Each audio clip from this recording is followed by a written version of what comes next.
देवी भागवत प्रथम स्कंध। सूत जी और सनक जी संवाद।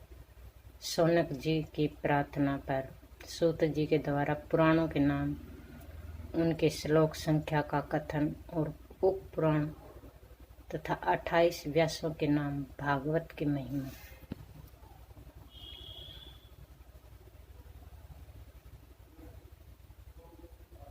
जो सर्वचेतन स्वरूपा, आदि अंत से रहित एक ब्रह्म विद्या स्वरूपणी भगवती जगदम्बिका है, उसका हम ध्यान करते हैं। वे हमारी बुद्धि को तीक्ष्ण बनाने की कृपा करें। सौनक जी ने कहा, महाभाग सूत जी, आप महाभाग एक पुरुष श्रेष्ठ हैं, क्योंकि आपने परम पावन पुराण संहिताओं का भली भांति अध्ययन कर लिया है। अनग मुनिवर व्यास जी ने 18 पुराणों का वर्णन किया और आप अध्ययन करते रहे। वे सभी पुराण बड़े ही अद्भुत हैं। मानद सत्य वदित नंदन व्यास जी के मुखारविंद से 5 लक्षणों एवं रहस्यों सहित उन संपूर्ण पुराणों का आप अच्छे प्रकार जान गए हैं। आज पुण्य फल दानोन्मुख हो गया है, जिससे आप इस पावन क्षेत्र में पधारे हैं। मुनियों का विश्राम देने वाला यह क्षेत्र बड़ा ही उत्तम फल देने वाला है और दोषों से रहित है। सूत जी, यह मुनि मंडली पुण्यदायी पुराण संबंधी कथा सुनने के लिए उत्सुक है। आप सावधान होकर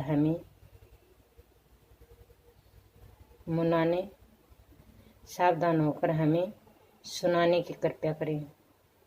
महाभाग, आप संपूर्ण शास्त्रों के वेदा एवं त्रिविध तापों से रहित हैं।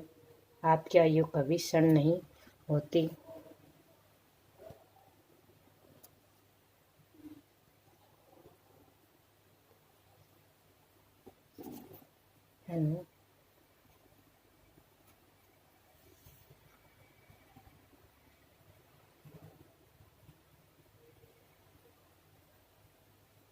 भगवान, अब आप वेद से संबंध रखने वाले पुराण कहने की कृपा कीजिए। सूत जी, जिन्हें कान दे और सुनने संवाद से परिचित हैं, वे मनुष्य यदि पुराण नहीं सुनते तो वे हतभागी हैं। जिस प्रकार पटरस स्वाद से दिव्य तृप्त हो जाती है, वैसे ही विद्वान पुरुष के वचनों से कर्मेंद्रियां को महान आनंद होता है। ये सभी जानते हैं। सर्पों के कान नहीं होते, तय है, तब भी वे मधुर स्वरों को सुनकर वे अपनी शुद्धि बुद्धि खो बैठते हैं। फिर कान वाले मनुष्य यदि सद्वाणी नहीं सुनते तो उन्हें बहरा ही क्यों न कहा जाए। अतएव सौम्य, ये सभी विप्रगण कथा सुनने के अभिलाषा से सावधान होकर नैमिषारण्य क्षेत्र में बैठ गए हैं। कली के भय से इस महान दुख हो रहा है। जिस किसी प्रकार से समय तो बीत ही जाता है। अज्ञानी जनों का समय विषय चिंतन और विद्वानों का समय शास्त्र अवलोकन में बीत जाता है। यह अनुभव सिद्ध बात है। अपने सिद्धांत को परिपुष्ट करने वाले अनेक अद्भुत शास्त्र हैं।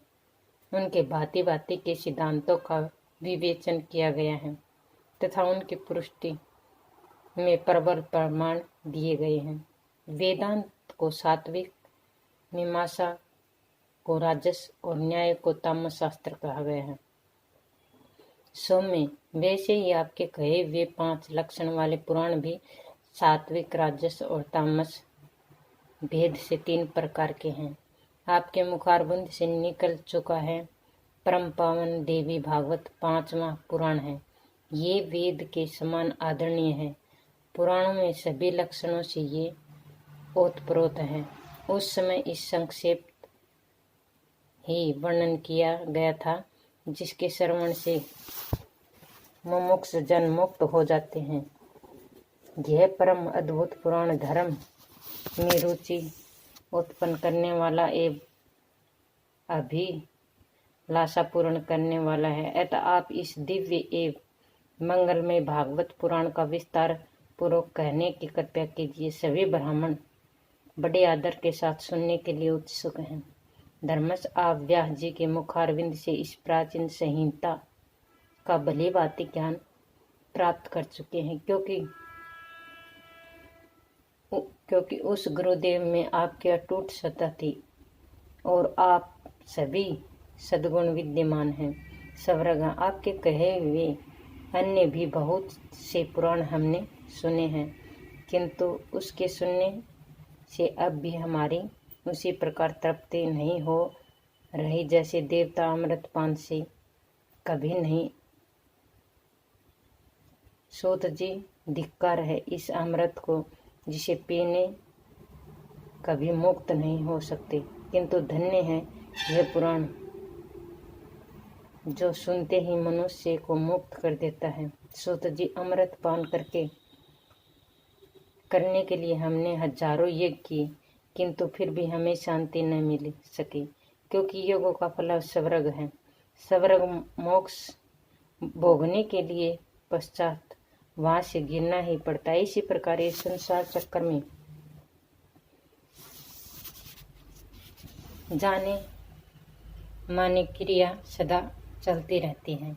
सवरग सूत जी, इस त्रिगुणात्मक जगत में काल चक्र की प्रेरणा से सदा चक्कर काटने वाला मनुष्य को ज्ञान हुए बिना मुक्ति मिलने कभी संभव नहीं।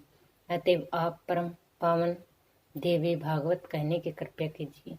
यह पुराण संपूर्ण रसों से परिपूर्ण, अत्यंत पवित्र, गोपनीय और मुक्ति कामी जनों का सदा अभिलेषित मुक्त प्रदान करने वाला है। सूत जी कहते हैं, श्री मत देवी भागवत अत्यंत पवित्र एवं वेद प्रसिद्ध पुराण है। इसके संबंध में आप महानुभावों के प्रश्न करने में मैं धन्य, बड़भागी और परम पावन बन गया। अब मैं इससे कहता हूँ, यह पुराण संपूर्ण श्रुतियों के आर्य से अनुमोदित अखिल शास्त्रों का रहस्य और आगमनों से में अपना अनुपम स्थान रखने वाला है। जो योगियों की मुक्ति प्रदान करने वाला यह ब्रह्मा आदि देवताओं द्वारा सुशोभित है तथा प्रधान मुनिगण उत्तम स्रोत्रों के द्वारा जिनका सदा चिंतन करते हैं, भगवती जगदम्बिका की उस सुकोमल चरण कमलों को प्रणाम करके आज मैं विस्तार पूर्वक यह पुराण कहने के लिए प्रस्तुत हो रहा हूँ।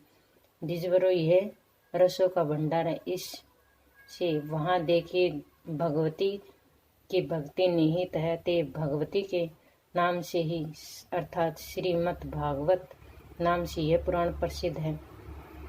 उपनिषद जो विद्या नाम से प्रसिद्ध है, आदापरा सर्वज्ञा जिनके नाम अंतर है, जो संसार के आवागन रूपी बंधन को काटने में कुशल है, सवरग ही जिनकी सत्ता बनी रहती है, दुष्ट जन जिन्हें किसी प्रकार भी नहीं जान सकते, तथा मुनियों के ध्यान करने पर जो समय अपनी झांकी दिखाया करती है, वे भगवती जगदम्बिका इस कार्य में सफलता प्रदान करने की कृपा करें। जो अपनी त्रिगुणात्मक शक्ति के द्वारा इस सत असत स्वरूप संपूर्ण जगत की रचना करके उसकी रक्षा में तत्पर हो जाती है तथा प्रलय काल में सबका संहार करके समय अकेले ही रमण करना जिनका स्वाभाविक गुण है, उन चराचर जगत की सृष्टि करने वाली भगवती जगदम्बिका का मैं मन से ध्यान करता हूँ। पौराणिकों एवं वेदिकों का कथन यह भली भांति वेदित है कि भ्राग जी इस अखिल जगत के श्रेष्ठ हैं। साथ ही यह भी कहते हैं कि ब्रह्मा जी का जन्म भगवान विष्णु के नाभि कमल से हुआ। फिर ऐसी स्थिति में ब्रह्मा जी स्वतंत्र सृष्टा कैसे ठहरे? भगवान विष्णु भी स्वतंत्र सृष्टा नहीं कह सकते। वे शेषनाग की सैया पर सोए हुए हैं। नाभि के कमल निकला और उस पर ब्रह्मा जी प्रकट हुए, किंतु वे श्री हरि भी तो किसी आधार पर अवलंबित हैं। उसके आधारभूत क्षीर समुद्र को भी स्वतंत्र श्रेष्ठा नहीं माना जा सकता, क्योंकि वह रस है। रस बिना पात्र के ठहरता नहीं। कोई न कोई रस का आधार रहना ही चाहिए। अतएव चराचर जगत की आधारभूता भगवती जगदम्बिका ही श्रेष्ठा रूप में निश्चित हुई है। मैं उनकी शरण ग्रहण करता हूँ। कमल स्थित ब्रह्मा जी को दर्शन मिले। भगवान विष्णु योग निद्रा के अधीन होकर शयन कर रहे थे। तब उस प्रभु को जागने के लिए पितामह ने जिनकी स्तुति की, उस भगवती जमदग्निका की शरण में लेता हूँ। वह भगवती सगुण निर्गुण मुक्ति प्रदान करने वाली और माया स्वरूपिणी है। अब मैं उसका ध्यान करके संपूर्ण पुराणों का कथन करता हूँ। मुनिगण सुनने की कृपा कीजिए। श्रीमद् देवी भागवत सबसे उत्तम एक पावन पुराण माना जाता है। इसमें 18,000 श्लोक है। संस्कृत भाषा में इसकी रचना हुई है। वेद व्यास जी के सुंदर 12 स्कंदों में से सजाया है। पूरे पुराण में 318 अध्याय हैं। प्रथम स्कंद में 20, तृतीय में 12, द्वितीय में 12, तृतीय में 20, चतुर्थ में 25, पंचम में 35, छठे में 41, 31, सातवें में 40, अष्ट में 24, नव में 50, 10 में 13, एकादश में 24, द्वादश संबंध 14 अध्याय हैं। महात्मा पुरुषों का कथन है। इस पुराण में इस प्रकार तो अध्याय हैं और 18,000 श्लोक हैं। सर्ग, पितसर्ग, वंशानु कीर्तन और मनवंतर वर्णन आदि पुराण विशेष 5 लक्षण इसमें विद्यमान है। जो निर्गुण है, सदा विराजमान रहने वाली है, सर्वव्यापी, जिसमें कभी विकार नहीं होता, जो कल्याण में विग्रह है, योग से जानी जा सकती है, तब तथा सबको धारण करने वाली तुल्य या है। उसकी भगवती की सात्विक राजसी तामसी शक्तियां से स्त्री की आकृति में महालक्ष्मी, महासरस्वती और महाकाली के रूप में प्रकट होती हैं। संसार की अव्यवस्था दूर करने के लिए इनका अवतार होता है। इन 3 शक्तियों जो शरीर धारण करना है, इसे ही शास्त्र पुरुष सर्ग कहते हैं। सृष्टि, स्थिति और संहार कार्य संभालने के लिए ब्रह्मा विष्णु रुद्र रूप में उन आधा शक्तियों का प्रकट होना प्रतिसर्ग माना गया है। चंद्रवंशी और सूर्यवंशी राजाओं के उपख्यान और हिरण्यकश्यप प्रभृति दैत्य के प्रसंग का वर्णन वंश कहा गया है। स्वयंभू आदि प्रधान मुनियों का वर्णन और उसके समय का जो निर्णय हुआ वह मनमंत्र नाम से विख्यात है। फिर उस मुनियों की विशालिका विश्व रूप में वर्णन किया गया है। ये वंशानु चरित्र कहा गया। इन 5 लक्षणों में यह पुराण सुशोभित है। महाभाग व्यास जी ने 1.25 लाख श्लोकों में जिस महाभारत की रचना की वह इतिहास कहलाता है। महाभारत में भी ये 5 लक्षण हैं, 4 वेद हैं और 5वां श्री महाभारत है, जो वेद तुल्य माना गया है। शौनक जी ने पूछा, सूत जी आप सर्व ज्ञान संपन्न हैं, अब हम ये सुनना चाहते हैं कि पुराण कितने हैं और कितने श्लोक हैं, विस्तार पूर्वक बताने की कृपया कीजिए। हम लोग कलयुग की कुचाल से डरकर नैमिषारण्य में ठहरे हैं। ब्रह्मा जी ने अपने मन में चक्र निर्माण करके हमें दिया और कहा कि तुम लोग इसी के आश्रम में रहो। साथ ही हम सब लोगों को यह भी कहा कि इस चक्कर के पीछे पीछे जाओ, जहाँ इसका हाल गिर जाए वह शैतान परम पावन है, वहाँ कभी कलयुग का प्रभाव नहीं पड़ सकता। अतः जब तक फिर सतयुग नहीं आ जाता तब तक तुम्हें वहीं रहना चाहिए। तब हमें ब्रह्मा जी की आज्ञा सिरधार्य करके वहाँ की बातें सुनी और संपूर्ण देशों के देखने की इच्छा से तुरंत चल पड़ी। यहाँ आकर सबके सामने इस चक्कर को घुमाया। इसके अरे चारों ओर घूमने लगे। जहाँ इनकी नेमी हाल गिर गई वह परम पावन स्थाने मिसाने कहलाने लगा। कलंक की दाल यहाँ नहीं गलने पाती। अतएव कलिकाल से डरे हुए मुनि सिद्धों और महात्माओं को साथ लेकर मैं यहाँ ठहरा हूँ। सतयुग ने आने तक किसी तरह काल संक्षेप्त हो रहा है। सूत जी इस समय भाग्यवश आपके दर्शन हो गए। अब आप वेद से संबंध रखने वाले पावन पुराणों की कथा कहने की कृपया कीजिए। सूत जी, आपकी बुद्धि बड़ी विलक्षण है। सभी लोग आपके मुखारविंद से कथा सुनने के लिए उत्सुक है। अब हमारे कोई दूसरा धंधा नहीं है। हमने मन को एकाग्र कर लिया है। सूत जी, आप दीर्घ काल तक वर्तमान में रहे, कभी भी दुख और संताप आपके पास न आ सके। अब आप पुण्य में और कल्याणकारी देवी भागवत सुनाने की कृपया कीजिए। इसे धर्म, अर्थ की और काम, इन तीनों पुरुषार्थ का विस्तार पूर्वक वर्णन है। ब्रह्म विद्या भी कही गई है। फिर उसकी जानकारी हो जाने पर मोक्ष भी सुलभ हो जाता है। सूत जी, मुनिवर व्यास जी के मुखारविंद से निकली हुई यह परम पावन कथा मन को मधुर कर देती है। इसे सुनकर हमारे कान अतृप्त ही बने रहते हैं। जिसे सभी गुण हैं, संपूर्ण जगत को रचने वाली भगवती जगदम्बिका की नाट्य शरीली लीलाओं से जो ओतप्रोत, जिसके प्रभाव से सारे पाप विलीन हो जाते हैं, उस परम पावन एवं अद्भुत और भगवती के नामों से शोभा पाने वाली श्री मत देवी भागवत नामक पुराण को प्रकट करने की कृपया कीजिए। सूत जी कहते हैं, मुनिवरों सुनो।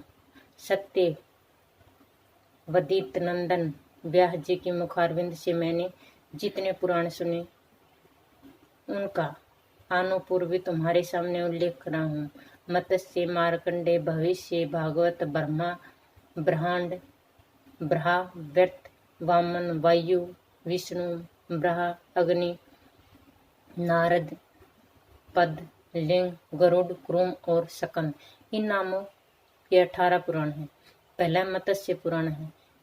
इसमें 14,000 श्लोक हैं। अत्यंत अद्भुत मार्कंडे पुराण की श्लोक संख्या 9,000 है। तत्वदर्शी मुनिगणों ने भविष्य पुराण की श्लोक की संख्या 14,500 गिनी है। पुण्य में श्री भागवत में 18,000 श्लोक हैं। ब्रह्म पुराण की श्लोक संख्या 10,000 है। ब्रह्मांड पुराण में 12,001 श्लोक है। 100 श्लोक हैं। 18,000 श्लोकों में ब्रह्म प्रत्यय पुराण पूरा हुआ है। सोनक जी, वामन पुराण में 10,000 और वायु पुराण में 24,600 श्लोक हैं। विष्णु पुराण में और वायु पुराण बड़े ही विचित्र ग्रंथ हैं। पहले की श्लोक संख्या 23,000 और दूसरे की 24,000 है।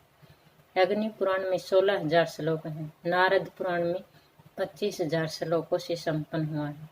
पद्म पुराण का विशुद्ध वर्णन 55,000 श्लोकों में समापन हुआ है। लिंग पुराण में 11,000 श्लोक हैं। गरुड़ पुराण में वक्ता भगवान विष्णु हैं।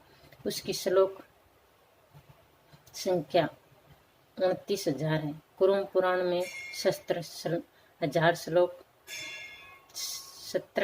श्लोक कहे गए हैं। परम अद्भुत सकंद पुराण की श्लोक संख्या 81,000 है। निष्पाप मुनिवरों, इस प्रकार पुराणों और उसकी संख्याओं का विदित वर्णन मैं कर चुका हूँ। अब ऐसे ही उपपुराण भी हैं, उसे कहता हूँ सुनो।